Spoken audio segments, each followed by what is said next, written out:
Okay, and can you hear me okay? I can. Good. Can everybody else hear me okay? Welcome back. We're talking today about Coriolanus, then we'll regroup and think about the Shakespearean romances for the rest of our semester.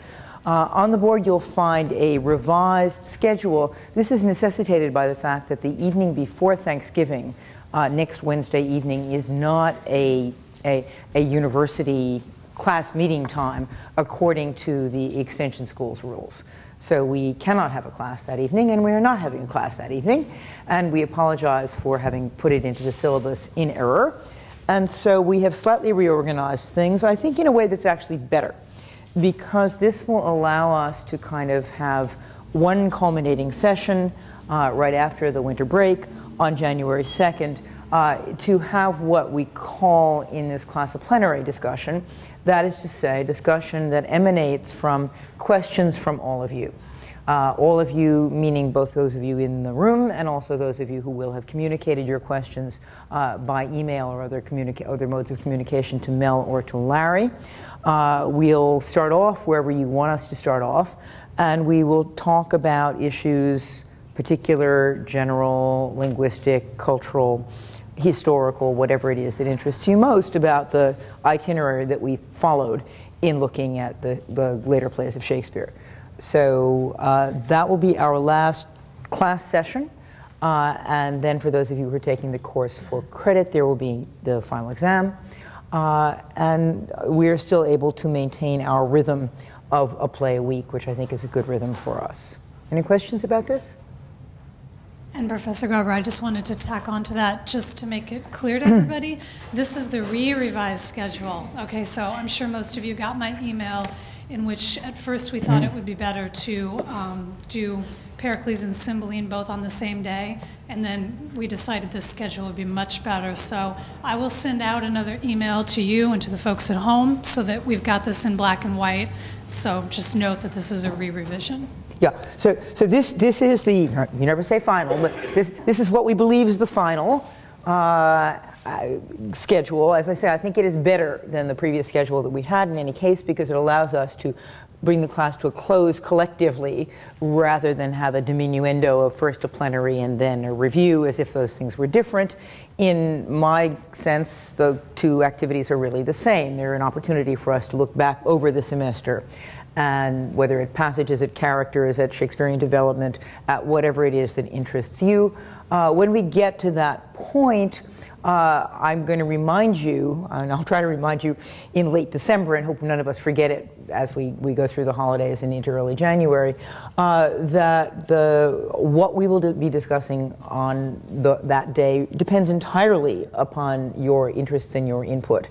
So if you want your topics, your characters, your plays, your critics, whatever it is, to be discussed rather than somebody else's, please bring them forward to us in good time. And if we have 2 hours together, we should be able to cover absolutely everything that is brought to our attention. Okay, all set? But the play today is Coriolanus. And let me begin again by seeing for how many of you this is a new experience, the reading of Coriolanus. How many have read it before? Seen it performed? Good, okay. This is a play which has come in for an enormous amount of critical attention in the 20th and 21st centuries. It's and I'm going to go through with you for just a second or two some kinds of approaches that people have taken to this play, just to suggest to you how capacious it is and how powerful it is as a play. This is the play famously that T.S. Eliot in his essay called Hamlet and His Problems said was a better play than Hamlet, a more successful play than Hamlet. And he wasn't joking, really. I mean, it's not that he thought it was a greater play than Hamlet, but he felt that it set out its premises better and fulfilled them more effectively. Harry Levin, in a discussion of this play, felt also that this was one of the greatest of Shakespeare's plays, and a play that should have the richest meaning in our time, as he said, writing as early as 1934. This may strike you as rather terrifyingly prescient in terms of what was about to happen in Europe in the mid to late 30s. Certainly people have read this play as a play about tyranny, about dictatorship, about individuality, about, and it's been read, as I think I explain in my chapter, from every possible political point of view. It's been read with the idea of the oligarchy at the center. It's been read with the idea of the heroic individual at the center, as a reading focused on the figure of Coriolanus himself. It's been read as a play focused upon the people, called in this text, as you will have noticed, very often voices. Bertolt Brecht famously rewrote some scenes from this play so as to emphasize the degree to which the people were, he thought, the main characters of the play. And the politics of the play are far from secure. That is to say, it has been read very effectively from almost every possible political position. It won't surprise you, having discussed other plays here in the last several weeks, to see that various feminist readings of this play were also very available to readers in the latter half of the 20th century, with this very strong figure of Volumnia, the mother of Coriolanus, who has also occasioned very powerful and differing psychoanalytic readings of the play, depending upon whether you think that she's a good enough mother, to use Winnicott's phrase, or whether she's the kind of mother who denies food and sustenance to her son. Certainly she is in the line that we've begun to see of very strong, powerful women in these later plays. Lady Macbeth, Goneril and Regan. This figure of Volumnia may be the most powerful and successful of them all, and certainly the most dominant with respect to her child. You'll notice that this is a play which, unlike some other plays that we've looked at, which have fathers, no wives, and daughters, here we have a mother, no husband, and a son, and the reversal of that trajectory here carries with it its own power. It's a play that's also been looked at from the perspective of philosophical skepticism, significantly in readings, for example, by Stanley Cavell, and it's been looked at as a play about speech and speech acts, about the degree to which words are deeds, the degree to which, remember that a speech act, especially a performative speech act, is a piece of speech that does something as well as saying something, as well as declaring something. And in this case, the various modes of declaration in this play, from the claims of banishment on both sides to the renaming of Coriolanus and the unnaming of Coriolanus, all have real power for somebody who wants to look at speech act theory in connection with a play, which is not usually where speech act is examined. Most recently, this play has also entered into a lot of, as you can guess from reading its text, a lot of conversations among critics about the body, about gender and the body, about the openness and closedness of the body, about embodiment altogether, and the capacity or incapacity of the body itself to speak, whether we're talking about Menenius's fable of the belly on the one hand, the sort of parts of the body all speaking, and we'll want to talk about that more explicitly, or about the inability, the apparent inability, the splenetic inability of Coriolanus himself to be an eloquent speaker, and what that says and does in the course of the play.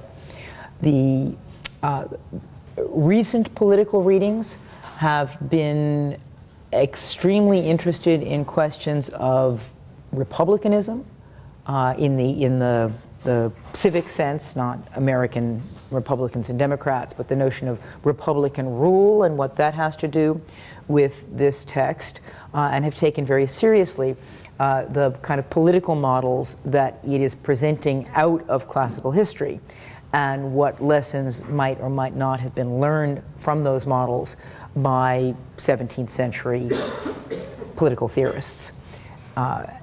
There have also been historical readings, and interesting historical readings, that have tried to look at the fact that the history being remembered and enacted in this play, like, for example, the hunger of the plebeians, of the citizens at the beginning of the play, their desire for corn, for food, their unwillingness to be fed with words instead, would have echoed the corn riots of the early 17th century in the Midlands in England.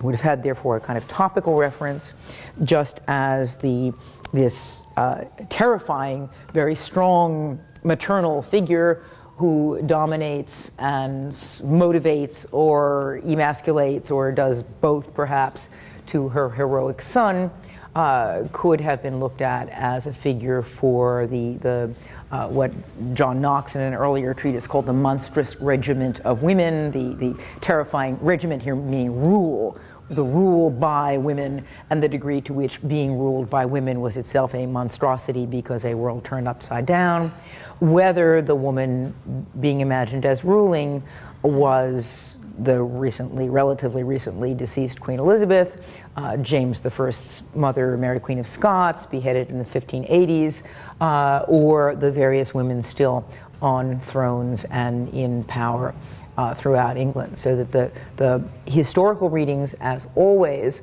with a play like this, touch upon many different historical moments. The historical moment in which the history of Coriolanus took place in classical Rome, the historical moment in which Shakespeare was writing the play and it was being produced, the historical moment in which, variously, the play has been read, interpreted, produced, enacted. One last word, just along these lines, the productions I have seen fairly recently of this play have tended to emphasize this multi-historicity by often having costumes from different time periods, so that you might have a gladiator and a doughboy and somebody in Vietnam camouflage and so forth, so that a red coat, so that you'd have a whole sedimented series of different historical modes of soldiering or of other kinds of costuming, so that rather than picking an historical period into which to produce the play, to produce it as a play about the end of World War II, or as a play about Vietnam, or as a play about ancient Rome, you might produce it, as it often has been produced recently, as a play about all wars at all times, and about what it means to be a hero or a figure pushed into the position of a hero who recognizes or doesn't recognize his own hollowness in that regard. So this is just to give you some very broad overview of the kind of cultural impact that this play has had on the last century or century and a half.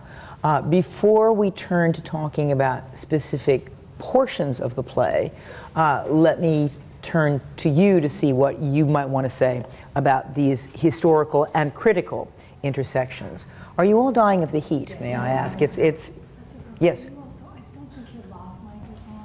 There's a lot of commotion. You don't think it's on? I see. Okay. I'm sorry. I didn't notice it until the ballot seconds. Okay. Well, let's see which one it is. I don't know if we can open it.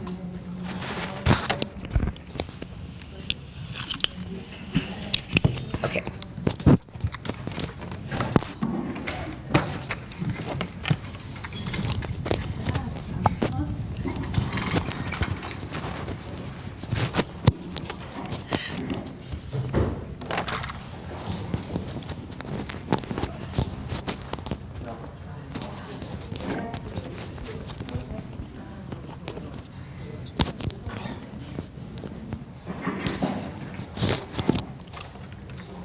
Is that better?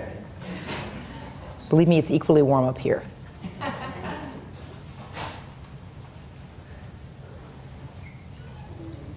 Okay, so shall I say all that all over again? Were you in the hall able to hear me? Yes. Yes, okay, good. We have someone making a call too, to see if we can get the heat turned down. Not sure you could. Okay, but maybe the call could be made outside the room. Thanks so much.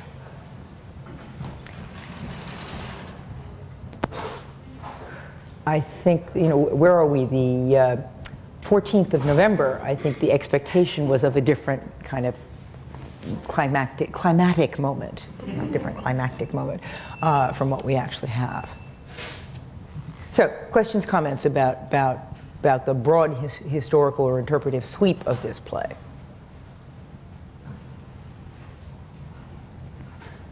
Yes? I read a lot of... Wait, we have to wait for the microphone.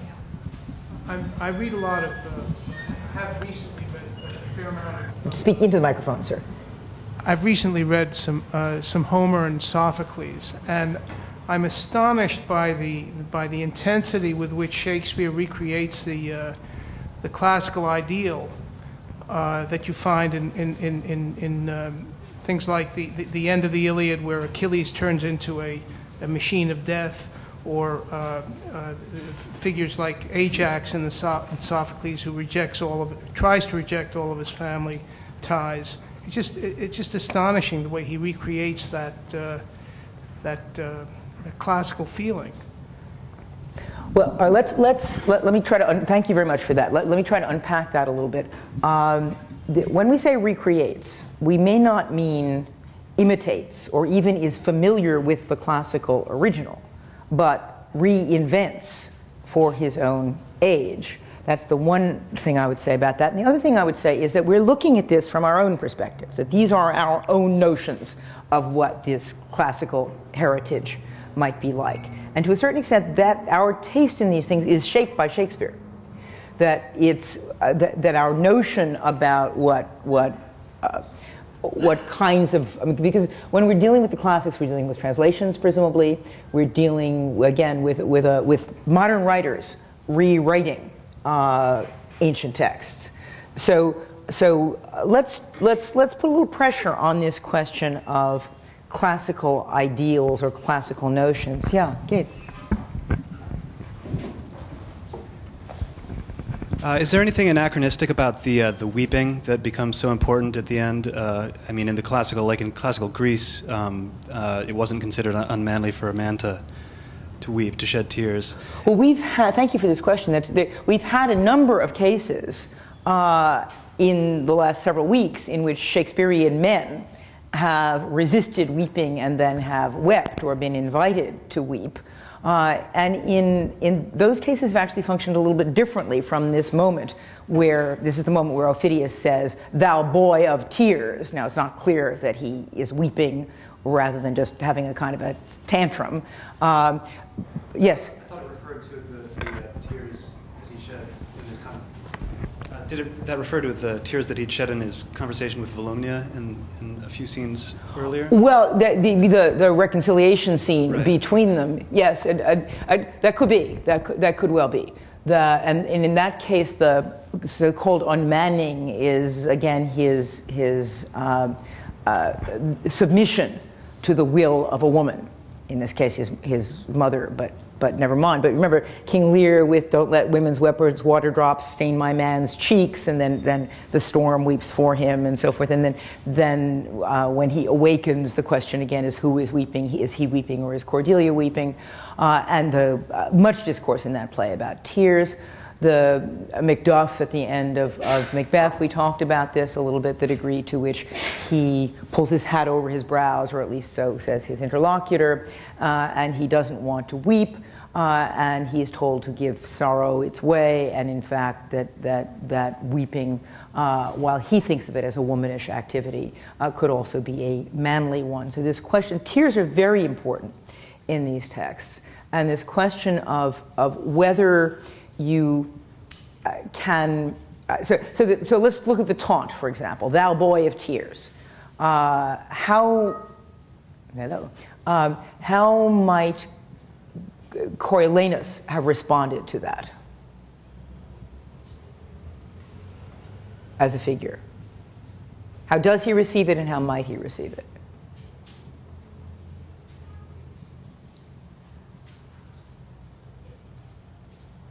Remember, this is we were starting at the end of the play, but we can start here and then go backward, because this is the stripping scene, basically. This is the scene of the removal from Coriolanus of the carapace of various social honors and especially names that he has accumulated up to this time, and that really function for him as a protection against a confrontation with himself. That he develops a whole series of names and of identities, and then Ophidius very cannily begins to strip him of them toward the end, the first name to go is Coriolanus, and then he says, "My name is Marcius, name not the god, thou boy of tears." So that all of these public names and all of these names that have to do with a certain kind of heroism, Ophidius is attacking him by subtracting, leaving him back in the position in which he very much does not want to be, that is the position of the boy with respect to his mother. Sir? Wait, you want to wait for the... He responds with anger,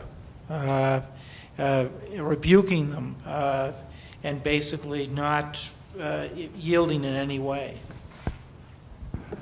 Yeah, I mean, so there's no moment of recognition on his part at that. There's no accommodation, as there. And for most of these characters, there's in fact that not an accommodation of the idea that weeping is part of the human rather than part of the defended masculine here, and that's how weeping seems to be functioning in these plays. As I mean, it's either an activity coded female or an activity coded not male or not heroic. But this speaks again to this question of the openness of the male body here, that one of the ways in which he would be open would be that that his tears would flow, that he would not be defended or contained against that. And again, much of the recent criticism about Coriolanus has talked about his openness rather than his closedness as a good thing, as a powerful thing. Let's return maybe a little bit to the chronology of the play in order to see how he gets back to that position, if we can.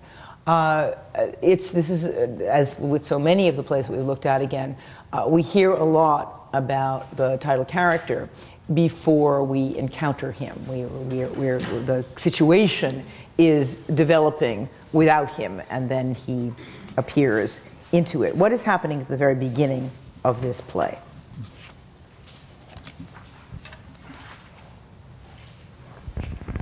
Yes? Wait, please. Some of the citizens are speaking, and they feel they're starving, and nobody's caring for them, and that Coriolanus has no interest in their welfare. And remember, he's not yet Coriolanus, of course. He's Caius Marcius. Right. Okay. And that what he did for his own pride. So they have an opinion about him, and their opinion about him is this is contrary to what we saw at the beginning of Antony and Cleopatra, where you heard rather grandiose statements about the heroes, and then they appeared, and they were being measured against images of their own greatness, so to speak. And with Troilus and Cressida, you may recall, those characters were for us being measured against their cultural reputation, which had preceded them, although they were unaware of that. In this case, Marcius has a reputation, and it is an indigenous reputation, a reputation within Rome, and among the citizens, so-called, they're not fans of his, they're not supporters of his. Why are these characters called citizens, incidentally?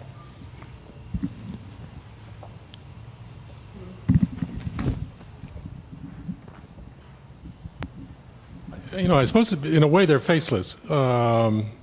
they're not individuals to him. They're sort of a mob. They're a group which you can't trust in battle, you can't trust in the street, and they talk as one. They talk in individual voices, but it's all the same to him.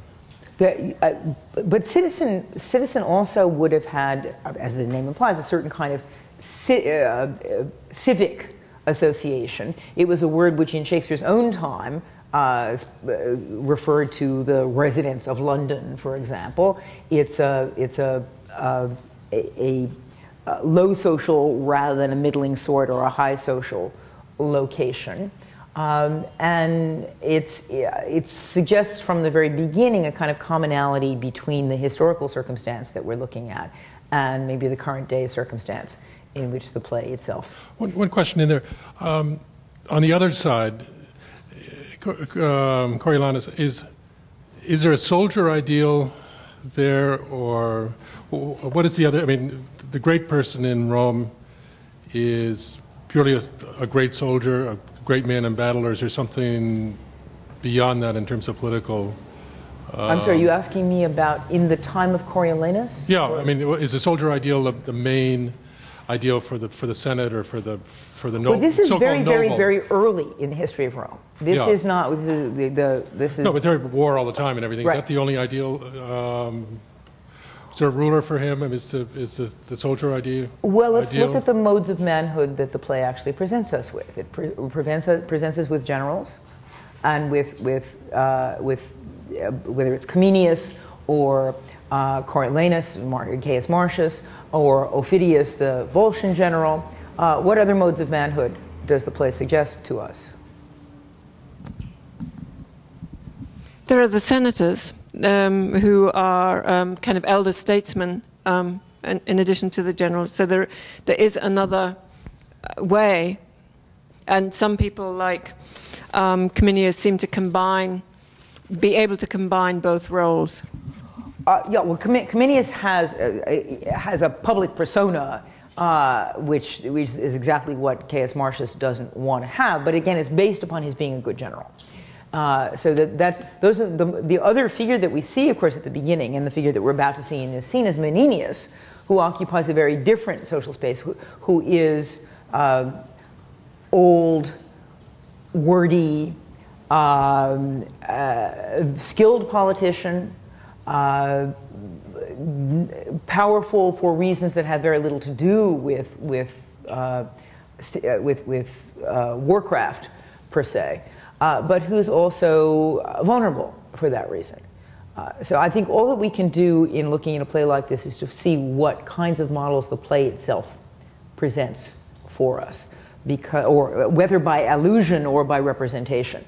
Because otherwise, since we're not talking about real ancient Rome, and we're only trying to imagine what the belief structures were, the historical structures were in Shakespeare's England, we have no way of verifying these models except to see how they're structured here. But the opening scene gives us, I think, a very good sense of how those issues are posed. Because these dissentious rogues, as Marcius will then call them, who have, it's arguable, a very good case to make that they are starving, that they need support, that they need food, and so forth, are about to be managed politically. And they're about to be managed by Menenius with his fable of the body. And very briefly, somebody kind of summarize for us what the fable of the body or the fable of the belly is here. Yes? He tells the story about how all the other organs in the body mutinize against the stomach or the belly. I'm assuming it's the same thing. And then he goes on to say that the belly provides, the nutrition for the rest of the body. So even if you don't see it, or the organs of the body don't see it, whatever. So then he makes the comparison to the belly being the center of Rome, the consul or whatever, and then the rest of the body parts being these ungrateful other body parts who don't see the connection. Right. This is you will all know, not an original thought with Shakespeare. It is brilliantly brought to life by Shakespeare, but this is an old political theoretical notion about the body politic, about exactly the idea of the working together of these body parts. The theory of the body politic, so-called, begins with this kind of metaphor, and the body is an actual player in the notion of the body politic. That's the kind of metaphor that where we've forgotten to a certain extent the fact that it was a metaphor to begin with, but it's something that shows up in Livy. It is then retranslated by political theorists in Shakespeare's day. He's working very much with a familiar image of the body, and with notions about natural and political discourse here. The genius of the Shakespearean representation of it is that it's like an animated cartoon. As Menenius himself notices very well, look you, I can make the belly smile as well as speak, that this rather somber anatomical description comes to life, think of it as, think of it like bee movie, where these bees are speaking about the hive and so forth. Again, if my reading of the reviews is correct, these are all male bees in a society which is in fact an entirely female society. But so the fable of the bees is here remade for a modern social world, which unreflectively imagines that young persons going out into the world are normatively male rather than normatively female, and the power structure in bee movie is male, even though the whole hive is in fact apiologically, so to speak, female. So here too, you have an image of the body which is like an animated cartoon, in which Menenius is able to tweak the inherited body discourse in order to both entertain them and also calm them and disarm them.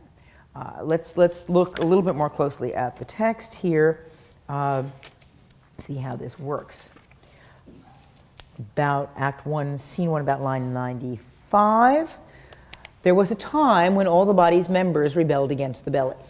Thus accused it, that only like a gulf it did remain in the midst of the body, idle and inactive, still cupboarding the viand, still storing up food, never bearing like labor with the rest, where the other instruments did see and hear, devise, instruct, walk, feel, and mutually participate, did minister unto the appetite and affection common of the whole body. So the complaint of these other members is the belly does nothing. The belly answered, first instance, well, sir, what answer made the belly? Sir, I shall tell you, with a kind of smile which ne'er came from the lungs, but even thus. So it's not like a burp, it's not like an inadvertent smile, it's a deliberate smile. For look you, I may make the belly smile as well as speak. It tauntingly replied to the discontented members. Notice that this word members here is playing a dual role, that it means body parts, members of, the hands as members and the feet as members and so forth. And it also means social members. The mutinous parts that envied his receipt, that is what the belly receives, even so most fitly as you malign our senators, for that they are not such as you. So he's going to punctuate this fable with some moral interpretation, in case anybody's not getting it. First citizen, your belly's answer, what? The kingly crowned head, the vigilant eye, the counselor heart, the arm, our soldier, our steed, the leg. Now again, these are all the equivalents. This is the signifier and the signify. These are equivalents that seem to work. Our leg is like a steed, the heart is like a counselor, the arm is like a soldier. In his retelling of the fable of the body as the first citizen understands it, all these parts have these noble roles. The tongue our trumpeter, with other muniments and petty helps in this our fabric, if that they, what then? For me this fellow speaks. What then? What then? So he's making fun of the way in which the fable is being taken over by the first citizens. The former agents, I'm skipping a line or two, if they did complain, what could the belly answer? I will tell you, says Menenius, if you'll bestow a small of what you have little patience a while, you'st hear the belly's answer. First citizen, you're long about it. Note me this, good friend. Your most grave belly was deliberate, not rash like his accusers, and thus answered. Now, I want you to look at words like rash, you need patience, and so forth, because these are his critiques of the citizens. But they're very shortly going to be critiques that could easily be made about Marcius. True it is, my incorporate friends, quoth he, that I receive the general food at first, which you do live upon, and fit it is, because I am the storehouse and the shop of the whole body. But if you do remember, I send it through the rivers of your blood, even to the court, the heart, to the seat of the brain. And through the cranks and offices of man, the strongest nerves and small inferior veins from me receive that natural competency wherein they live.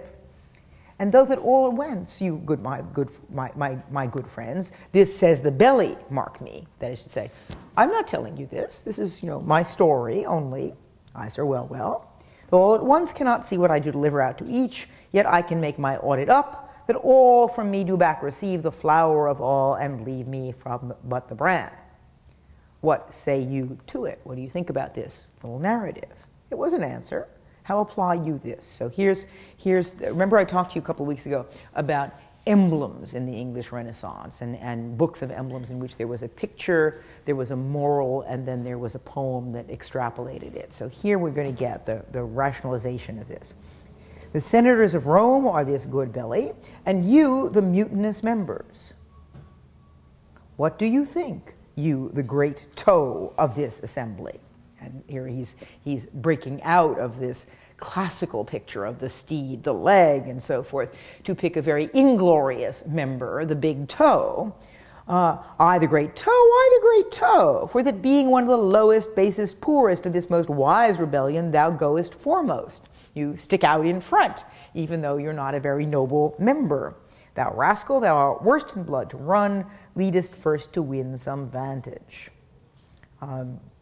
So he tells the fable of the belly, and he's got them entertained, he's got them like a good politician in the palm of his hand, and now we have enter Caius Marcius.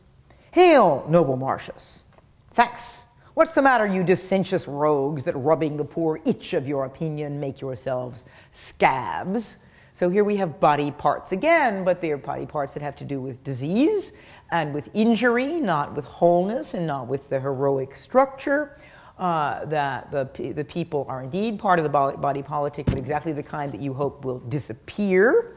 Rubbing the poor itch of your opinion. So it's all about affect and desire and symptomatization rather than about nobility and classical structure and so forth. And he won't stop talking this way. First citizen, we have ever your good word. He that will give good words to thee will flatter beneath abhorring. What would you have, you curs? What are curs? Dogs. That like nor peace nor war. The one affrights you, the other makes you proud. He that trusts to you where he should find you lions finds you hares. Where fox is, geese. You are no surer, no, than is the coal of fire upon the ice or hailstone in the sun, and so forth. Who deserves greatness deserves your hate. And your affections are a sick man's appetite, who desires most that which would increase his evil. And he goes on at great length, particularizing the degree to which any noble person cannot depend upon them. He that depends upon your favors swims with fins of lead and hews down oaks with rushes, that is, with straws or bobtails, cattails. What's the matter that in these several places of the city you cry against the noble Senate? In this encounter with him, what do we learn about Marcius as contrasted with Menenius and as contrasted with the common people? First thing you learn is he speaks his mind, and he doesn't have a high opinion of the citizens, and he lets them know that directly. Right. So here, just even here, before we get to his heroism, before we get to his refusing to expose himself to the people as a candidate, before we get to his unwillingness, which is crucial, to ask for their voices, ask for their votes, to pretend to be a good candidate here. This is a play that's often read, incidentally, in the month of November, together with the idea of American academic politics, or national politics, too. In this case, what kind of sense do we have about his capacity to use language? He's pretty articulate in all the wrong ways. Yeah. He doesn't seem to have any power to persuade like the senators do. So how do you judge him at this point? Do you judge him as noble because he declines to make nice to the common people? I mean, pretty clearly Menenius has no higher opinion of these folks than Coriolanus, but he has a very different way of approaching him. Yes? He seems arrogant. Arrogant. Arrogant. And so you judge him negatively. Yeah, but at the same time, there's a whole irony in the entire play. I mean, he is haughty toward them. Well, don't they deserve it? Yes, but he is haughty. So should he lie to them and say, I mean, if he's haughty and they deserve it, what would be better politics? What would be better, a better social model? Sometimes to be paradoxical. I mean, in the end, he sacrifices himself for them all. And how do you feel about that? I feel about. You have to speak into the microphone. Taking these courses now, reading these plays, right. I'm feeling. Could you speak into the microphone so we can hear you? I feel it's his destiny, in a way, to in the model of his heroism. Well, and that his the kind of hero that he is goes through various stages. So just let me get clear about what you mean by destiny. Do you mean something like that adage that we have cited from classical drama and talked about, that character for mankind is fate, that his persona produces both his moments of achievement and his moments of self-destruction? What do you mean by destiny? Almost like King Lear, in the sense that, you know, they do certain things, and they're seen. I see. So you're talking about the tragic model here, about the fall of a great man. Right. Because all the characters in these plays behave according to, I mean, I should put it the other way around. Our sense of them as characters comes from what they say and what they do, and the relationship between those two things. But in this case, because he is the central figure in the play, and because we track what happens to him, it looks as if the entire structure of what happens is produced by his view of himself, by his self-blindness, by the blind spots that also make it possible for him to be heroic.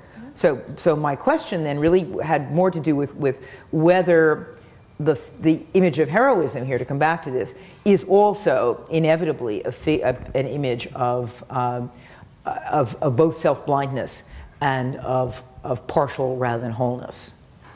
Do you have to be a wounded person in order to be a hero? Mm-hmm.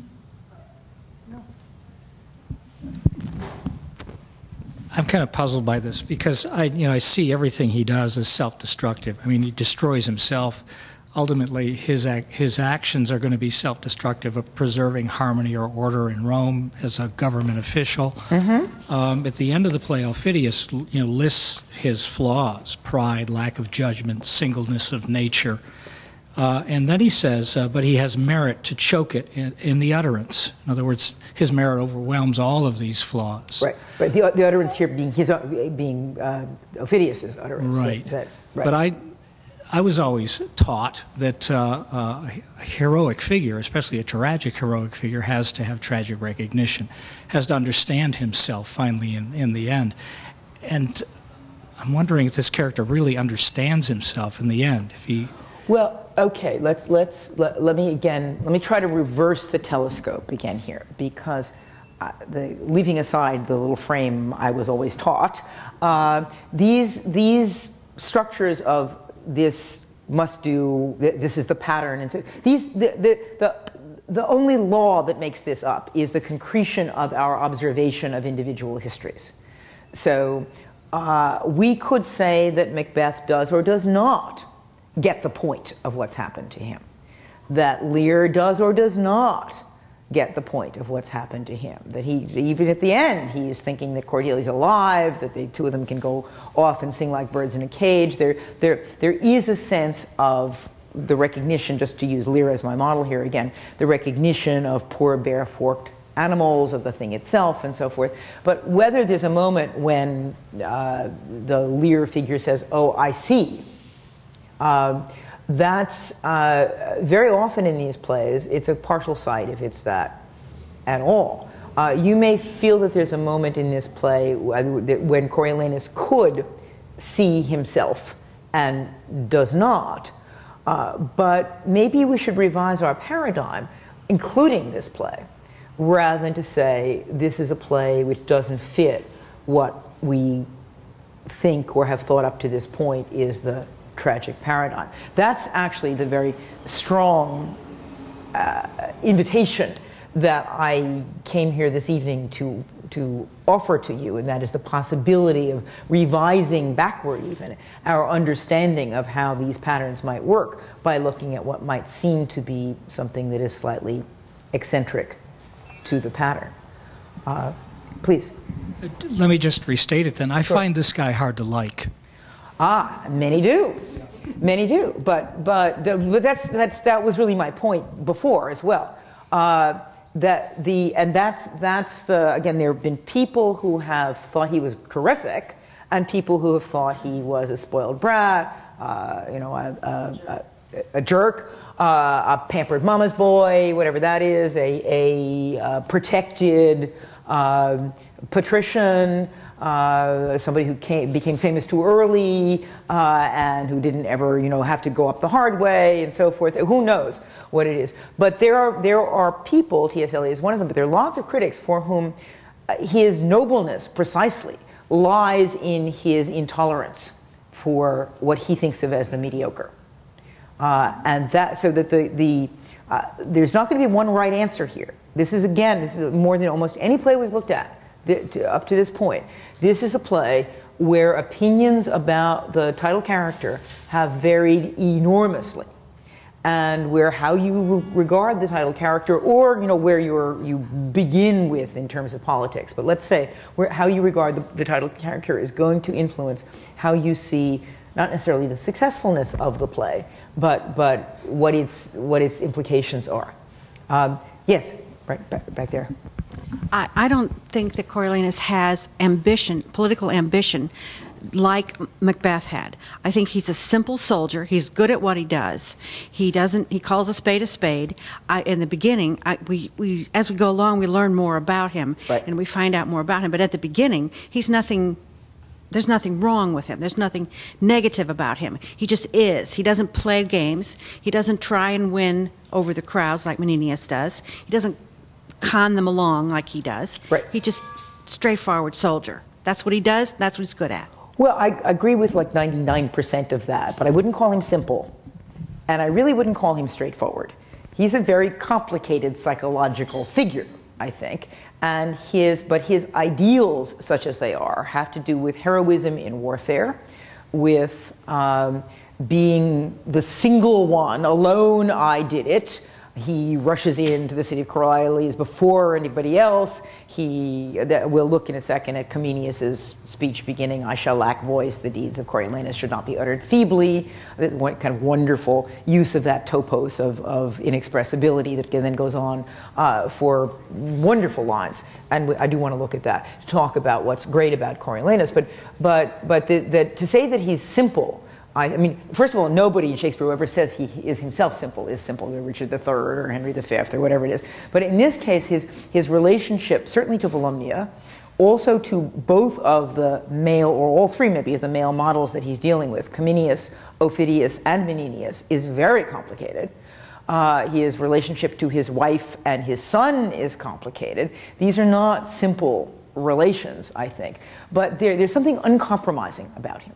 There's something about him that will not make a deal. or doesn't want to make a deal, whether the deal is running for office and showing his wounds and so forth. There's this business of not being willing to show the wounds that, again, has stirred so much interest in very recent critics in this question of his body and whether the body speaks and whether there is something something that renders his body neither male nor female in its self-exposure or in its refusal to self-expose. And also the reconciliation scene with the mother, in which he wants to think of himself as an author of himself who has no other kin. He divorces his mother, so to speak. He divorces his wife and his child, hypothetically, because these are painful encroachments upon him and because somehow the human feelings that he has toward them keep him from having that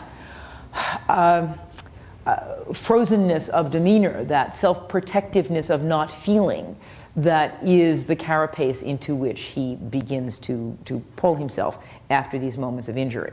So that the paradox about him has to do with the fact that his moments of human feeling, so to speak, and his moments of relationship are also those moments that ultimately bring him to his doom.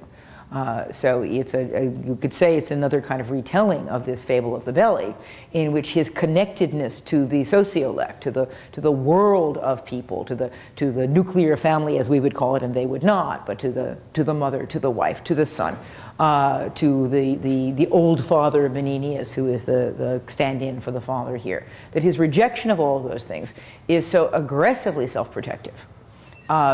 And because he feels that to be a man, he must not feel. Or at least he must not feel in the domestic. He must not feel in the social. Where he can feel is in the martial. And that's where the complicatedness of his relationship to Ophidius and to Comenius comes in as well. Yeah, please, you have a right to rebuttal, absolutely. Just very briefly. Please. I think that's what I mean by simple, yes. That his personality stays the same. Everything else weaves around him. Well, see, this comes back to the question that we had up over here earlier, which I think is a really important one, as to whether whether or not he has a moment of recognition. He has several moments in which he seems to recognize something. Whether what he recognizes is himself is maybe another question. But whether there is a change in him, or whether the world changes around him and he remains stable, that's a very good question, I think, for us. Who feels that there are yes. I think he's an anti-politician in a very political play. In other words, everybody else in the play is concerned with some aspect of political life. Right. And they're also, everybody else in the play is concerned with, it constantly talks about their opinion of him. Right. And in fact, most of them seem to be able to find in his virtue, even in his virtues, flaws. I mean, the very first citizens talk about, well, really, he's only joining this army in order to, if it succeeds, he'll take all of Comenius' glory. If it doesn't succeed, he can blame it on Comenius. When in fact he doesn't want any credit for the victory when it occurs. And I think he does have one moment of self-realization when he breaks his bonds, so to speak, and gives in to Volumnia. He recognizes that it is a mortal choice. Right. Most mortal to him. I mean, that's maybe the moment that one would look at, in which he says this is a choice, this is a decision. That he's talking about the mother having prevailed, and that this is most mortal to him, which means has the usual double meaning of about to cause his death and making him alive. And the moment of his mortality is the moment of his non-immortality, but also the moment of his being able to feel. And so here we would find, I think, a consistency with the pattern of Lear and the pattern of Macbeth, in that the moment of concession and self-abandonment here is also the moment of self-claiming, that he has to lose himself to find himself. That we'll take one more question, and then I think we'll probably have to take a break. Yes, I'm sorry, you've been trying to speak for some time. Past that point now. I just wanted to mention one of the scenes that I found sort of endearing is when he's in disguise at the house of Orphidius, yes. And he's incorrigible. I mean, he treats he's there, he is in rags, and he's indubitably himself. Right. Yes. Yeah. No, it's a wonderful scene on stage as well. It's a great scene. I quite agree. I think we are constrained by our tape and our time to take a 5-minute break. We'll regroup in maybe 7 minutes. And a question right away. Okay. I promised that we would start by talking about the question of whether, in the play at least, deeds of war inevitably dehumanize. Whether, because this speaks to this same question that we were talking about a few minutes ago, the question of whether he's better than or worse than regular people, so to speak. And the speech that led to this question, and the speech that I promised you that we'd look at anyhow, is Comenius' speech, "I shall lack voice," in Act 2, Scene 2. I promise that we'll get to the next question as soon as we looked at this. So it's Act 2, Scene 2. This is the praise, of course, by the eloquent Comenius of the less eloquent Coriolanus. The citizens speak. Yes, indeed. No, hi. Okay, you haven't missed anything. We're trying to enter into the question of whether an argument within the play is that heroism in war is inherently or consistently or persistently a dehumanizing activity. It's a good question for the contemporary world. So we're looking, I'm just going to read you briefly, or not so briefly since it's long, this wonderful speech by Comenius beginning, "I shall lack voice," the speech that I mentioned a few minutes ago. The invitation comes from Menenius that Comenius, the general, will proceed and speak the praise of Coriolanus, who has left the stage, bear in mind. I would rather have one scratch my head in the sun when the alarms were struck than idly sit to hear my nothings monstered. So again, I would be treated like a toy or a dog or some other kind of figure rather than a soldier if I were to stay here and listen to the monstering, that is, from the word monstro, meaning to show or to demonstrate, but also making myself into a monster, my nothings monstered, my achievements blown up into a kind of a caricature. So he leaves, and we have the speech of Comenius. "I shall lack voice. The deeds of Coriolanus should not be uttered feebly." This is, as I say, that inexpressibility topos. I can't possibly give you his praise, which I'm about to give you. "It is held that valor is the chiefest virtue, and most dignifies the haver. If it be, the man I speak of cannot in the world be singly counterpoised. Nobody matches him. At 16 years, when Tarquin made a head for Rome, he fought beyond the mark of others. Our then dictator, whom with all praise I point at, saw him fight, when with his Amazonian chin he drove the bristled lips before him." What is an Amazonian chin here? Young boy doesn't shave yet. He drove the bristled lips before him. So he's young, the other soldiers are older, are men. He's a boy. So there's that hidden boy again, to which we're going to be returning. "He bestrid an o'erpressed Roman, and in the consul's views slew 3 opposers. Tarquin's self he met and struck him on his knee." Let's say, made him kneel. "In that day's feats, when he might act the woman in the scene, he proved the best man in the field, and for his meed was brow bound with the oak." What does it mean, when he might act the woman in the scene? Could have been a boy actor.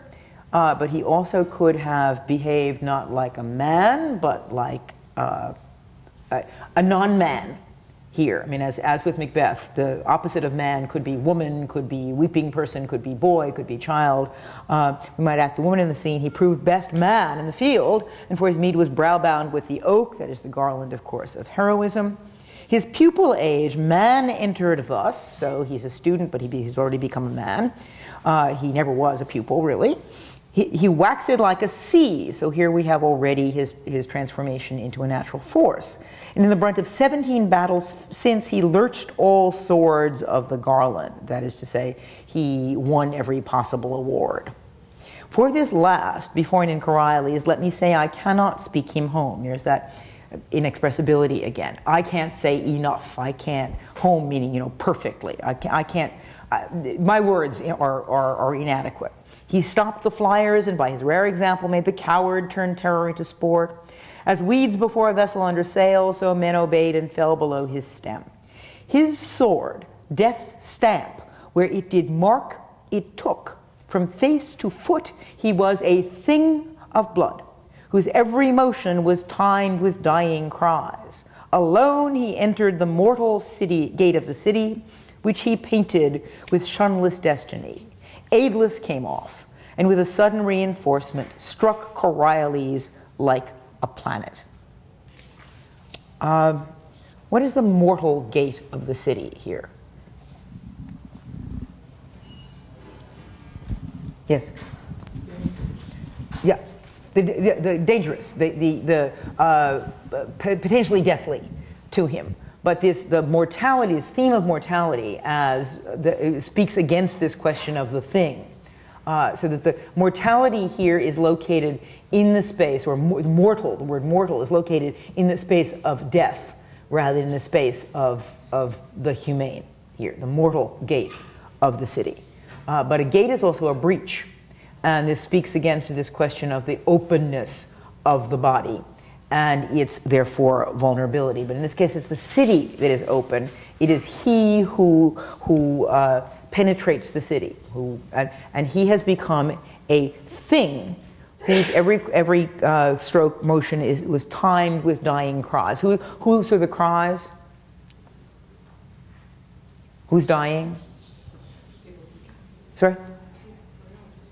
The enemy, so-called, the people whom he's killing here. So this is the speech in which he gets transformed rhetorically from boy to man to thing of blood. And we may see this as a kind of apocalyptic image, if we like, that he emerges as a thing of blood, as a kind of avenging figure of revelation. But in any case, what we also have here is the refusal of childhood, the refusal of woman, the transcendence of man, and the becoming instead of a thing. Now, this is meant as praise. This is meant to be the kickoff of the Coriolanus campaign. That now he's going to get his surname, his addition, Coriolanus, and he's going to enter from the, and this is again not unknown to our modern era, going to enter from the martial into the political. But the description of him runs exactly counter to that. Yes?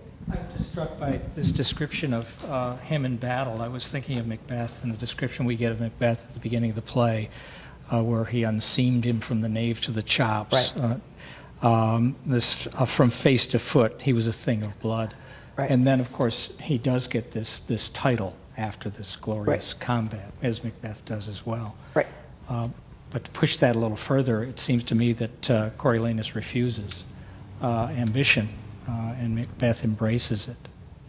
Maybe a contrast. Well, again, it depends upon what we mean by ambition. I wouldn't say that he is unambitious, but he's ambitious for undying, which might also mean unliving, fame, not for money, not for power, not for, if we want to restrict the notion of ambition to the idea of civic or kingly power, then we say, well, Macbeth is ambitious. But I don't think that this is an unambitious figure. It's just that he's ambitious to become something quite different from a political figure. But I don't think that he's without. I mean, there is a becoming modesty to him, and his ambition and his modesty are versions of the same. So I think, I mean, it's not that I disagree with you really, but I think that it's not that he doesn't want something. It's just that what he wants is not something he wants to depend upon people to get. Yes? Well, I was thinking about Volumnia, and do you think that it's only she who could have reached through, finally, to her son? Because it was she, a powerless creature, who created this hero warrior and made him so successful. Why do you say she's powerless? Well, I think as a woman, she had little power. But that's what you think over here. Where do you find it in the play? Where do you find it in the play? I don't really. It's the same question about the course of heroism, about ambition, and so forth. That our invitation. Her name is Volumnia. Her name isn't Minima. I didn't know that women in Rome at that time, at least, were behind the scenes. Well, you know, Agrippina. I mean, there are historically there are powerful women in Rome, but this is not Rome. It's not even England. It's just a play. But the references to Rome are certainly present. Well, it just seemed to me that she helped create this great hero warrior, after all. That's quite right. And crippled him to some extent because she didn't create a fully human person. He was never able to move between. He was intractable because he couldn't. He didn't have the ability to move away from all he knew. And it was only she in the end who maybe could reach him. I think this is absolutely the case, that she has created him. But I think that we should look at the passage in which, and I'm trying to quickly find it here, that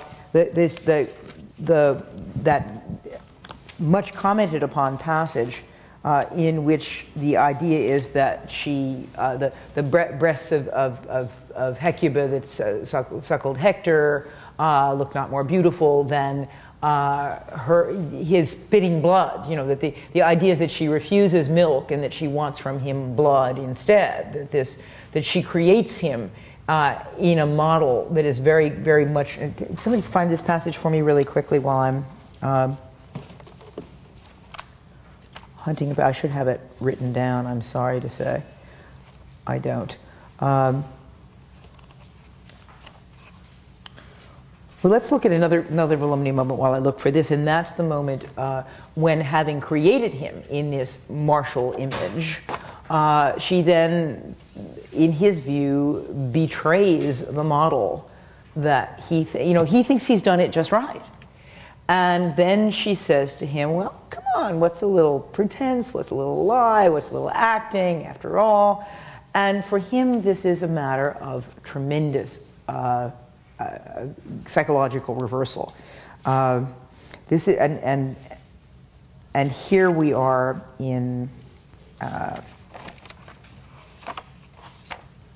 Act 3, Scene 2. About line 70.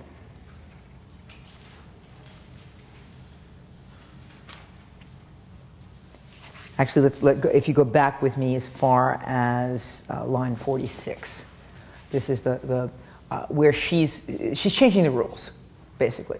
She now is suggesting to him that, having done this other thing, it's time to become ambitious in the worldly sense. If it be honor in your wars to seem the same you are not, how is it less or worse that it shall hold companionship in peace with honor as in war? Since that to both it stands in like request. So you pretend certain kinds of things in war, why not do it here in peace? And now moving over to about line 73. I prithee now, my son, go to them with this bonnet in thy hand, and thus far having stretched it, here be with them, thy knee bussing the stones, kneel. Remember the passage we just looked at. He made Tarquin kneel.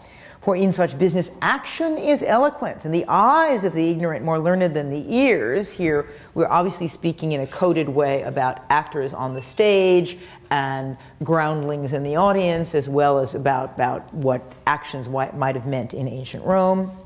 Waving thy head, which oft thus, correcting thy stout heart, now humble as the ripest mulberry that will not hold the handling, say to them, thou art their soldier. Being bred in broils, that is battles, hast not the soft way which thou dost confess were fit for thee to use. Remember, who else had exactly said that?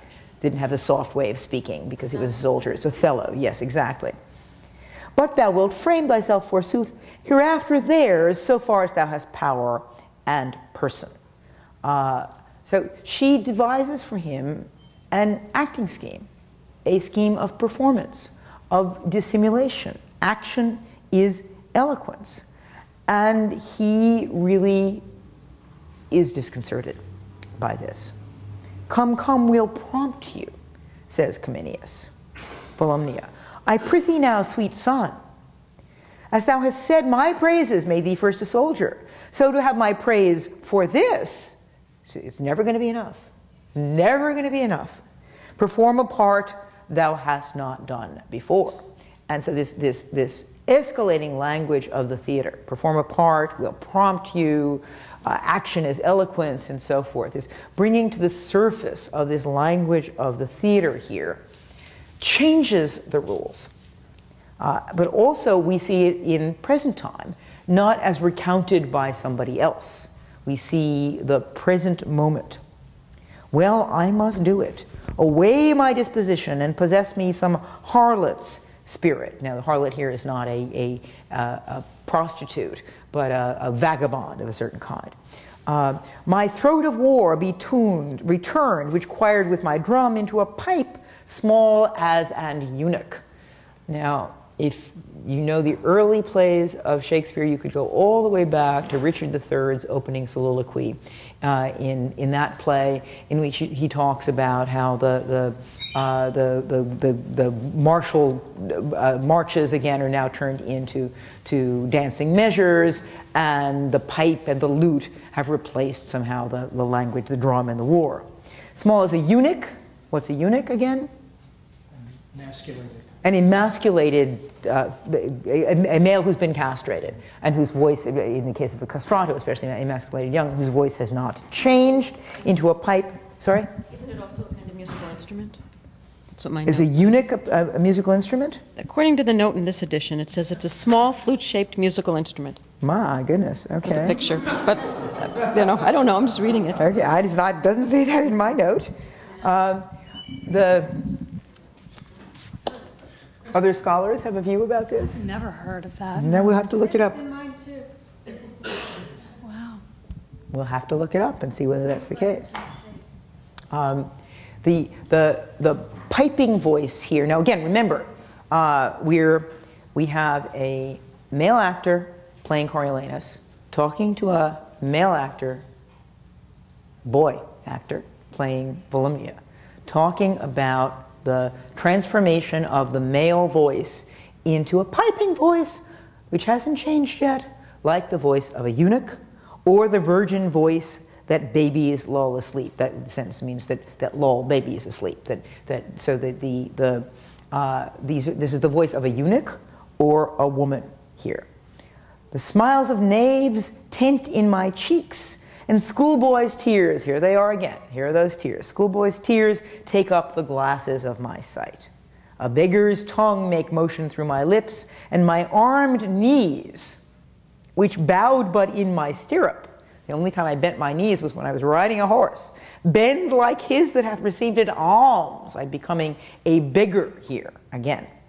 I will not do it, lest I surcease to honor mine own truth, and by my body's action teach my mind a most inherent baseness.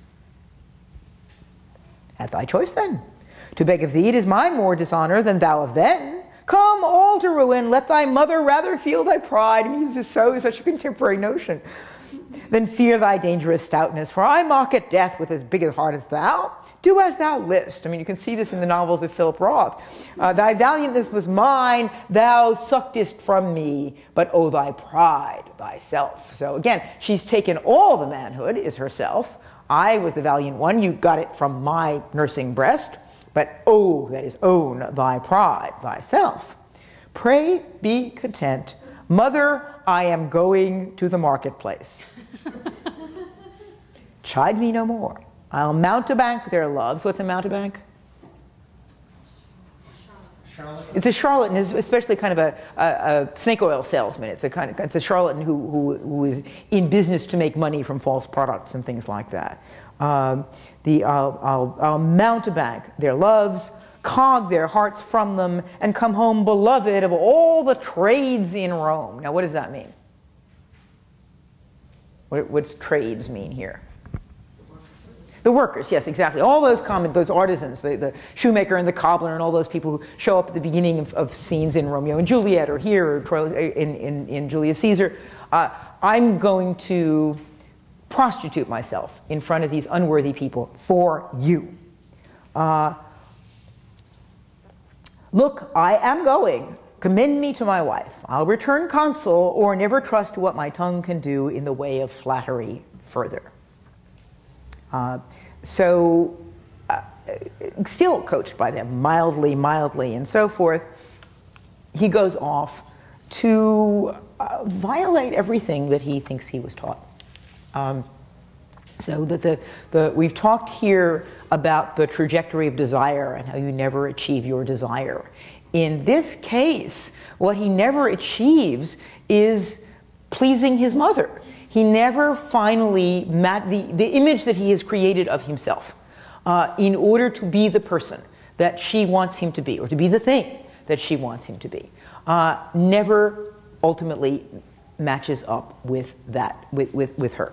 That this is deferred and deferred and deferred and deferred until that scene that we talked about before. And I'd like to move to that other voluminous scene now while we're still thinking about her. The scene in Act 5, scene 3, when you may remember he has fled Rome in order to flee these human connections, that he wants to be a lonely dragon in his fen, author of himself as if and had no other kin, that Rome and mother, which are the same thing for him, are that which he feels he must banish because he feels banished by them, and he goes over to the side of the enemy and begins to fight against them.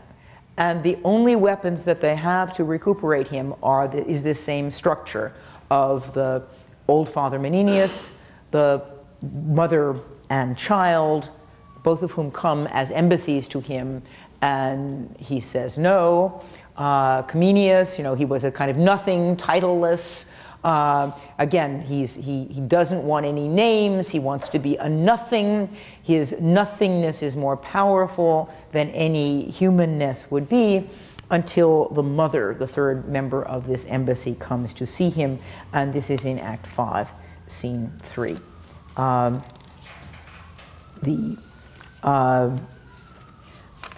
About line 130, where he is about to leave the mother and the mother, wife, and children who have come to him in a cluster here. Not of a woman's tenderness to be requires nor a child nor a woman's face to see. I have sat too long. And he rises. Nay, go not from us thus.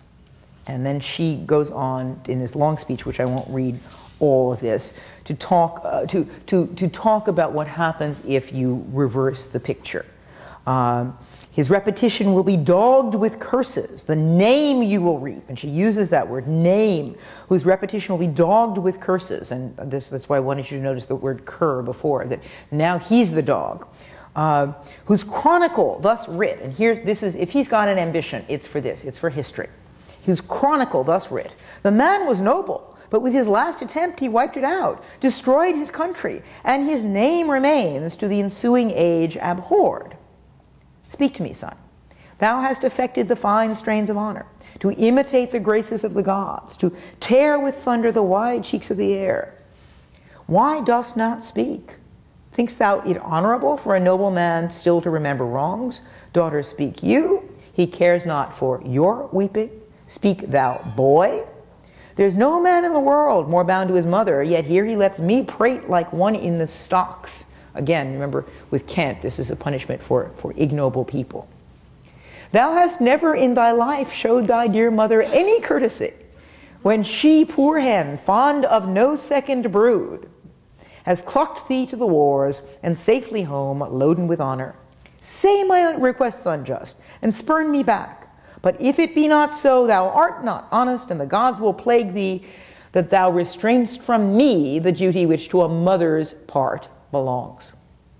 He turns away. So she's describing the stage action. Down, ladies, let us shame him with our knees. To his surname, Coriolanus, longs more pride, that is, belongs more pride, than pity to our prayers. Down, an end. This is the last. So we will home to Rome, the rhyme is deliberate here, and die among our neighbors. Nay, behold us, this boy that cannot tell what he would have, but kneels and holds up hands for fellowship. Come, let us go. This fellow had a volscion to his mother. His wife is in Coriolanus, and his child like him by chance. Yet give us our dispatch, send us away. I am hushed until our city be afire, and then I'll speak a little. And here the famous stage direction holds her by the hand, silent. O mother, mother, what have you done?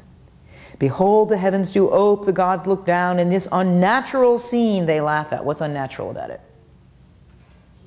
She's kneeling. She's kneeling to him. You have, oh my mother, mother, oh, you have won a happy victory to Rome, but for your son, believe it, oh, believe it, most dangerously you have with him prevailed, if not most mortal to him. But happy victory to Rome. What does happy mean here? Lucky, fortunate, exactly. Do you remember where we saw that word again describing a victory to Rome in the last play that we looked at? Was in Octavius's final speech when he's talking about the happy victory versus the mortal glory of the dead Antony and Cleopatra here, that this notion of a happy victory and the mortal loss is here repeated by Coriolanus here. Happy victory, not most mortal to him. And you may remember that there's a moment in this play when Ophidius says to himself, in fact he says it on the next page here, I am glad thou hast set thy mercy and thy honor at difference in thee. He says this aside. This is a crucial moment. Out of that I'll work myself a former fortune. This is that same split, mercy and honor. The public and the private, the inside and the outside, the family and not even the state, because the state here becomes part of the family. It's the story of Rome as home, and of Volumnia as the figure of Rome, as Volumnia here surely reminding people of the wolf that suckled Romulus and Remus, who was the figure of Rome. But here it's history, it's chronicle, it's fame, which is the other to the merciful and the mortal. And yes, please. It doesn't statement by Ophidius, however, basically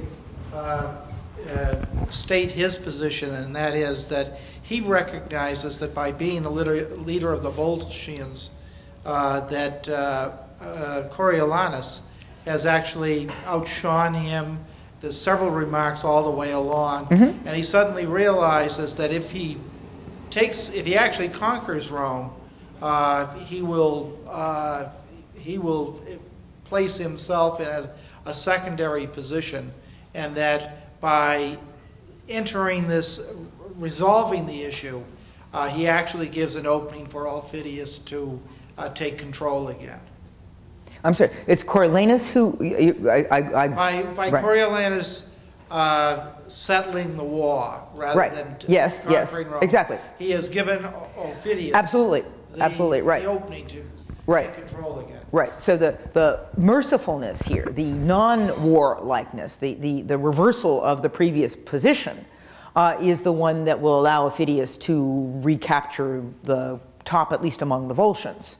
No, that is what he's saying precisely. But what I wanted also to underscore was the idea that mercy and honor are, in Ophidius's view, at odds with one another. The fact that he speaks this as an aside here is an indication, as with Edgar speaking to us in an aside in King Lear, as with Iago speaking to us in asides in Othello, that we may take this to be a kind of truth. That is, there's a kind of reading of the scene that's going on. Yes? I'm going to sneak in a couple of quick ones. I'm probably being dumb about this, but I'm wondering what it is that Coriolanus is afraid of when he says, most dangerously you have with him prevailed, because yes. He does come in with the citizens and says, in a very sort of, positive way, I am returned your soldier. And then just quickly, Volumina, from the play, from the text, how are we to think that she feels about Coriolanus's death? How do you? Because at the beginning of the play, remember, if he dies with honor, she tells Virgilia, that's just fine by her. That's right. And I wondered if she would regard his death as an honorable death, and therefore go home singing.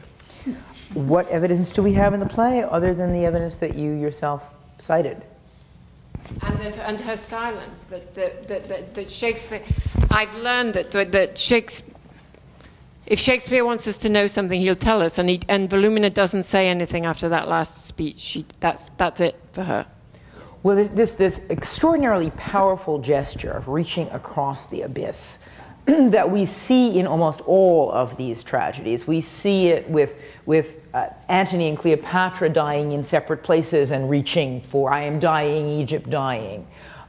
We see this Lear twice, you do me wrong to take me out of the grave, and again, this feather stirs, she lives. This attempt to reach across the abyss here.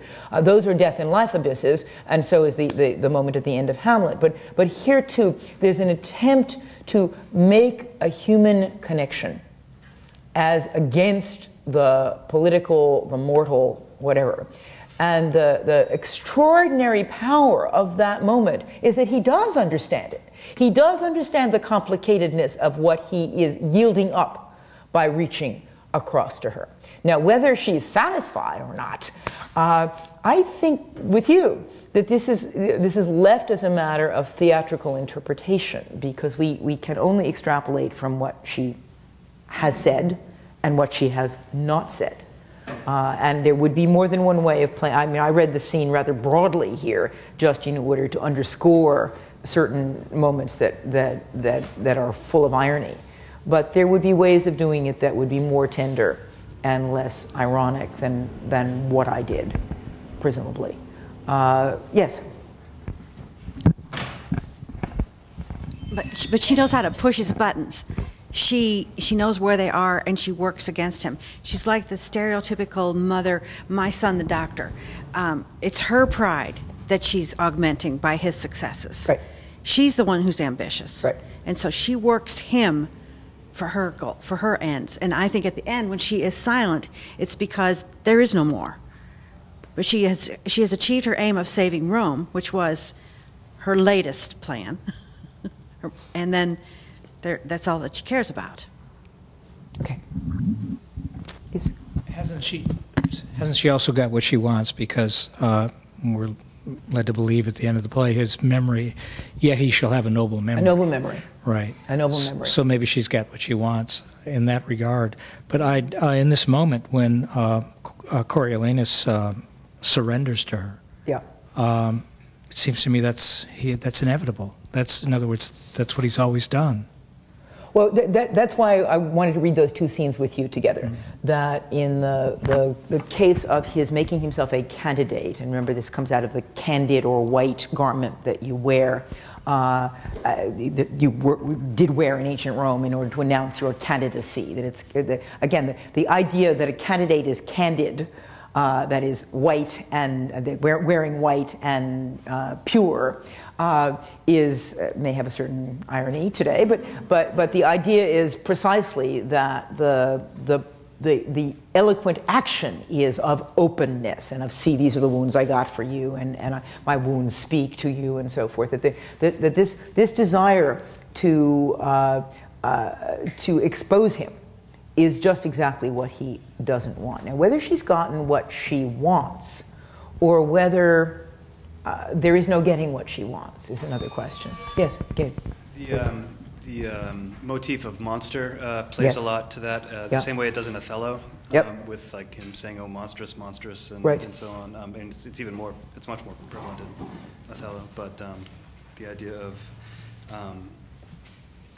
he's got this sort of like overcompensation for this kind of almost kind of a grief he doesn't want to have exposed, a lot in the same way that Othello does. He compensates for it. He seems he's a lot like Achilles in that way, that he's kind of this man of sorrow that is like this. Everything is like a monomania for achieving and making a name for himself. Well, the Achilles, you mean Shakespeare's Achilles?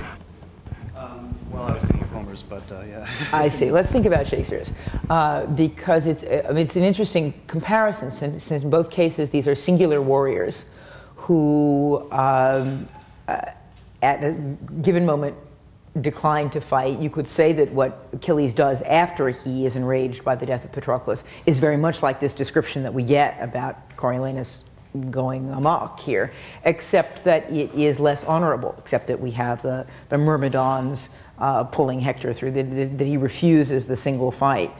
There's never a moment in Coriolanus in which you see him betray his notions about battlefield decorum, per se. But the idea that he, by obeying his mother, is betraying what she taught him, you can see the double bind involved in that.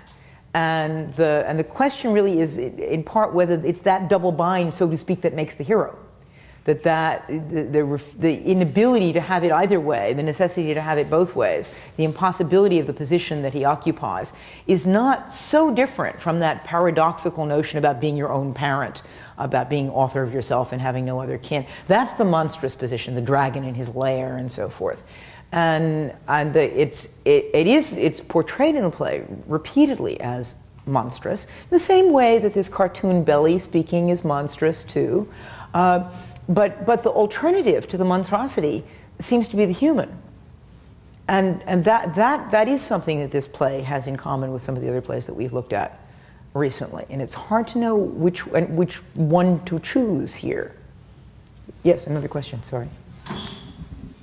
No, I was just thinking about that image of the lonely dragon in yes. the fen, which I just love. I think that sums up his character to me so much, that he is a dragon, he's a machine, he's a monster, he's warlike, breathing fire, but he's also very lonely. Right, right.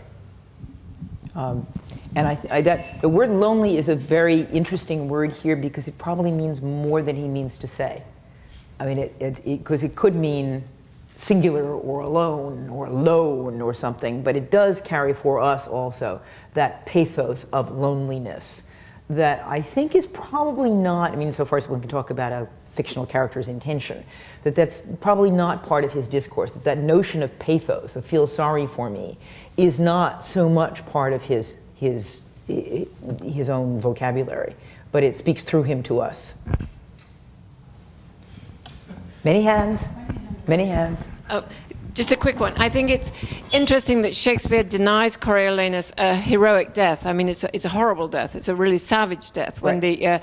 And that similarly in Troilus and Cressida, Hector is denied the hero's death. Yes. Achilles strikes him when Hector is unarmed. Right. Yes. Right. Right, and then of course he's dragged around the field. But I did want to say something about the death of Coriolanus, because how does he die? What happens to him?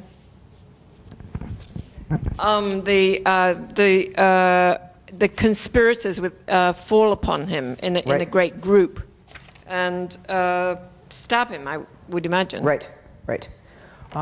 So that there's this sense of the one and the many. There's the sense, almost, at the end of a Greek tragedy, to go back to this moment that we discussed earlier on, whether there's a homology between ancient Greek tragedy and these. There's often what's called the sparagmos, the tearing apart of the hero, the turning into fragments of the body. And if that's what's going on here, then it returns us to that fable of the belly again, in which all the parts are out there. Only in this case, he is the sacrificial image of that. He is the literal scapegoat, not the literal, but he's the functional scapegoat, in that what happens to him enables their reunification someplace else. And instead of the body politic being pulled in various pieces, he himself is cut in pieces. And that nobility that he achieves in death is paradoxically also the salvific moment that he couldn't achieve as a living figure.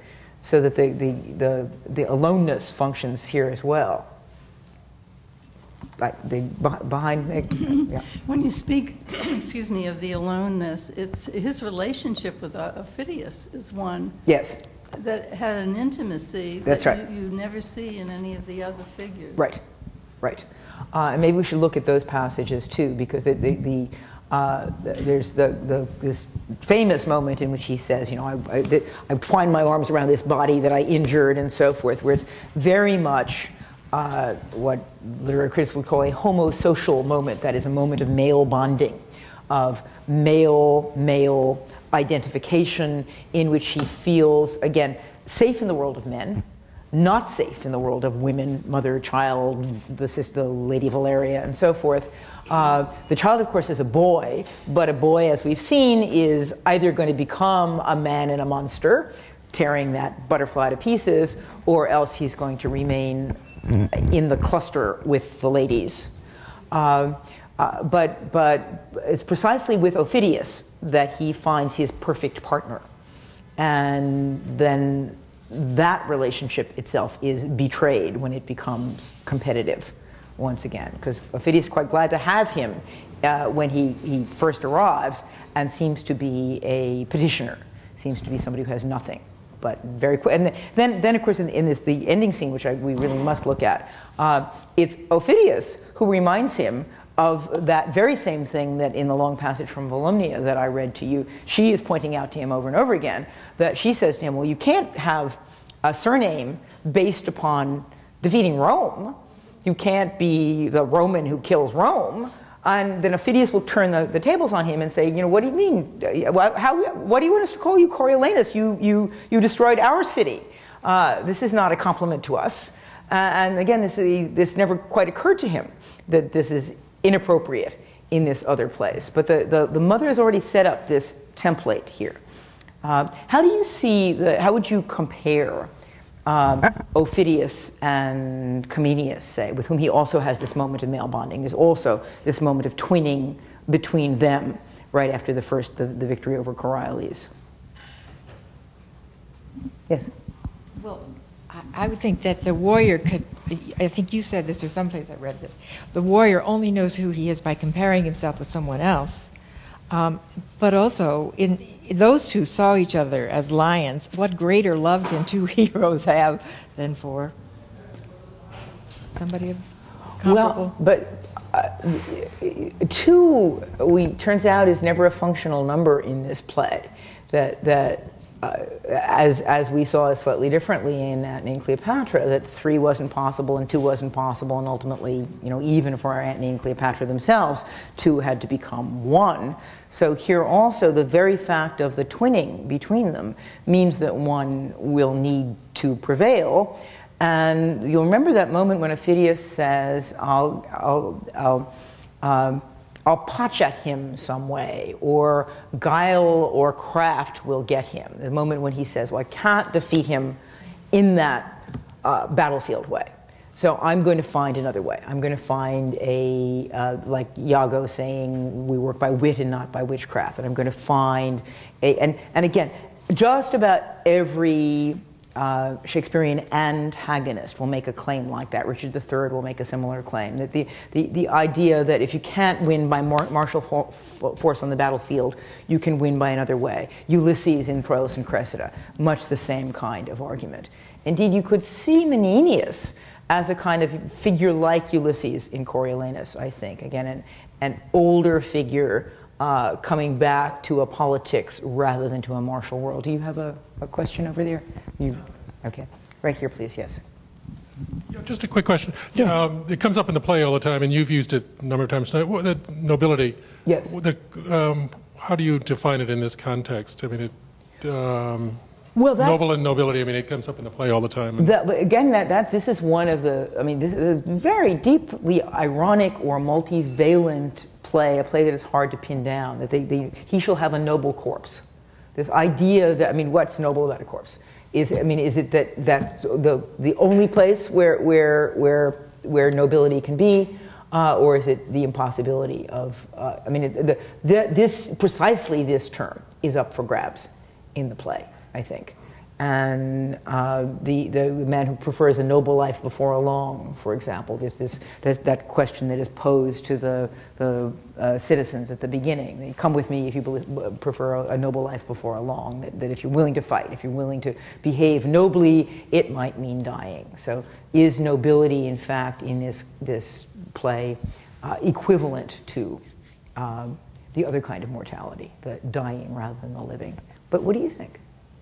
I don't know. I mean, because it is used in all these contexts. I mean, it's you mentioned it earlier with the mother talking about it, and with the noble corpse, and in the beginning, in Phidias uses it. I think at the end he talks about nobility of Coriolanus. So I mean, that's why I asked, because I mean, it's almost misused because it's used so often. Well, I think it's why I'm saying it slightly differently, to say that but you're as right as I am, that the term is up for grabs. That the question of what kind of a signifier it is and what it attaches to is very much at issue in this play. I think that's really much the case. Yes, please. The problem I have is that in classical literature, nobility never allows somebody to be a traitor. And here we have Coriolanus cast as a noble character, but he commits the greatest sin against nobility, which is being a traitor to his country. Well, absolutely the case. But for him, I banish you. The idea is that Rome has become a place of corrupt politics. That the only way to rid yourself of that is to get out of Rome, so to speak. He becomes the ultimate individual, and there's a tension between individuality and nobility, and that's, I think, what the... Yes, I think that nobility here is a civic virtue, or a social virtue. It's a virtue that has to do with a certain set of codes, and a certain, we say it's loyalty. But I think that the scenes that we've looked at, in which he feels betrayed by his mother, in which he feels jerked around by Menenius, leave him unsure as to where, what has happened to the Rome to which he thought he was going to be loyal. That he has no respect for the citizens. These figures who are his parental figures, both of him urge him to behave in a way that is contrary to the nature that they have instilled in him, the very thing that they have taught him to do. And for them, it's a whole progress. They don't see that there's an inconsistency. He became a war hero. He was brow was bound with the oak. Now it's time to become a political figure. He's going to get a different kind of wreath and so forth. He doesn't see that this is part of a consistent plan. So they precisely label him with the name of traitor at the end of that. Word is all over at the end of the play. And he can't see the point of view from which he looks like a traitor. He's either blind to it or he sees through it. But let's just look for a second at that unmasking scene, if we can, or whatever it is, the stripping scene.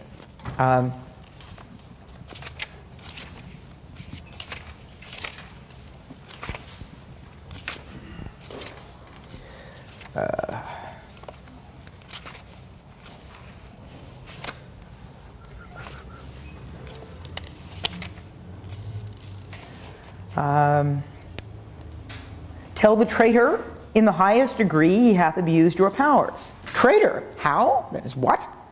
I, traitor, Marcius? Marcius? I, Marcius, Caius Marcius. Dost thou think I'll grace thee with that robbery, thy stolen name Coriolanus in Coriolis? You lords and heads of state, perfidiously he has betrayed your business and given up for certain drops of salt. What are those? The tears again. Your city Rome, I say your city, to his wife and mother, breaking his oath and resolution like a twist of rotten silk, never admitting counsel of the war. But at his nurse's tears he whined and roared away your victory. That pages, by pages what is meant here? Pages blushed at him. Sir, young boys, again, Page is actually a young nobleman in training, but it's a young boy, again. Blushed at him, and men of heart looked wondering each at others. And now Coriolanus speaking to the gods. Hearest thou, Mars? Name not the god, thou boy of tears. I mean, the insults just keep on coming. He is as good in his way as Volumnia is in hers. Ha! No more.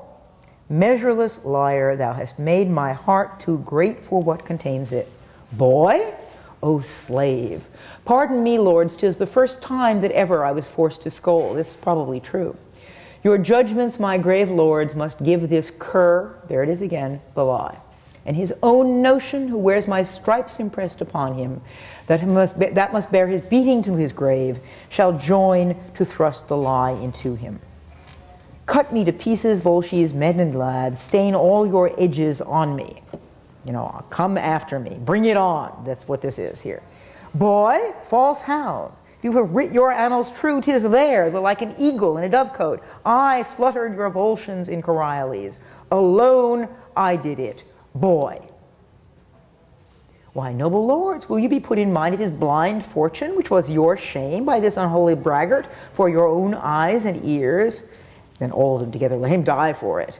Tear him to pieces, there's that sparagmos. Do it presently, right away. He killed my son, my daughter, he killed my cousin Marcus, he killed my father. Peace, ho, no outrage, peace. The man is noble, there you are. His last offenses his fame holds in this orb of the earth. His last offenses to us shall have judicious hearing. Stand, Ophidius, and trouble not the peace.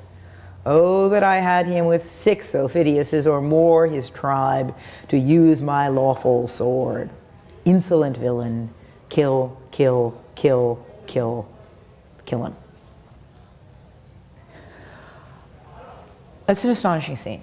It's simply a wonderful scene in which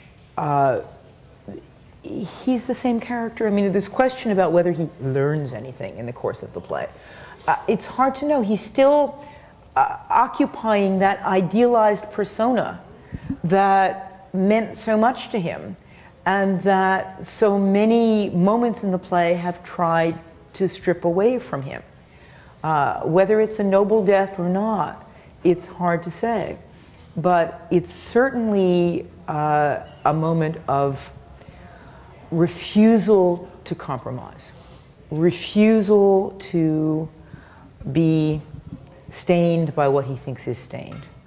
And he goes to his death, in a way, the same figure that we met at the beginning. I mean, having gone through all of these experiences, but it's much in the same way that we could say that Lear is stronger at the end of the play than at the beginning.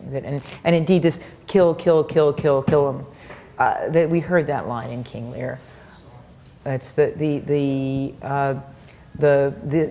iteration of the word, the reduction, or you can think of the middle of Othello, where he's reduced to speaking words that have no syntax, that there is noses, ears, and lips, and so forth. This repetition of a word that is in the place of language here. Kill, kill, kill, kill, kill him.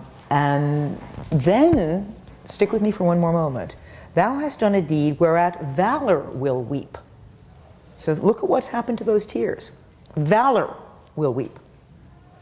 Tread not upon him, masters, all be quiet, put up your swords. My rage is gone. I'm just going to read you the last paragraph. Hiya. Okay. Though in this city he hath widowed and unchilded many a one, including himself here, which to this hour bewail the injury, yet he shall have a noble memory. Assist, that is, help me carry him out. The noble memory, ladies and gentlemen, is you. The noble memory here is history, chronicle, poetry, theater. And this is another one of these moments at the ends of these plays in which both the question of what nobility is and the question of how memory changes as well as transmits history becomes an issue for theater rather than for chronicle. We'll talk after Thanksgiving, I guess, about Pericles, a romance, a very different kind of play, a play much more like a fairy tale, and I hope you like it. I do. Have a good holiday, everybody.